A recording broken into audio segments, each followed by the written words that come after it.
تصحى الصبح تفتح الموبايل تلاقي بوست فرصة عمل في شركة محترمة، بتدخل بتقدم، مفيش حد بيرد عليك. طب انت بتقدم صح ولا بتوزع سي في زي اللي بيوزعوا اعلانات ودعاية وكده؟ بص يا سيدي، في فرق كبير جدا ما بين ان انت بتدور على شغل وان انت فعلا بتكون بتشتغل على نفسك علشان تلاقي شغل. تعال نمسكها كده واحدة واحدة. أول حاجة السي في بتاعك شكله عامل ازاي؟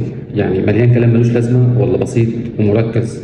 حد غيرك قراه وقال لك رأيه ولا أنت شايف إن هو شكله حلو وخلاص؟ تاني حاجة، بتقدم فين؟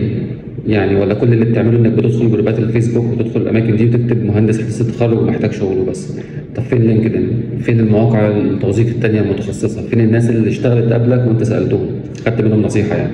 تالت حاجة ودي مهمة جدا، انت بتقدم ولا بتسوق لنفسك؟ يعني لما حد يفتح السي في او يشوف البروفايل بتاعك بيفهم ان انت شاطر في ايه ولا محتاج حد جنبه ان هو يفسر له اللي مكتوب ده ايه؟ بص يا سيدي، سوق الشغل زحمه جدا يعني، والمنافسه بقت فوق ما اي عقل واحد يتخيله، بالذات كمان في الوظائف التقنيه او الوظائف التكنولوجيه او حتى الوظائف الهندسيه وما الى اخره. فانت محتاج ان انت تبني لنفسك وجود حقيقي اونلاين، تجهز السي في فعلا باحتراف، تشتغل على المهارات اللي السوق طالبها فعلا، خلي عندك عقليه ان انا بقدم قيمه مش بس بقدم على شغل. ولو عاوز طبعا، لو عاوز نعمل حلقه مخصوص يعني عن ازاي تكتب سي في بيفتح لك باب شغل كويس وكده، اكتب لي في الكومنتات عايز سي في شغال. سلام.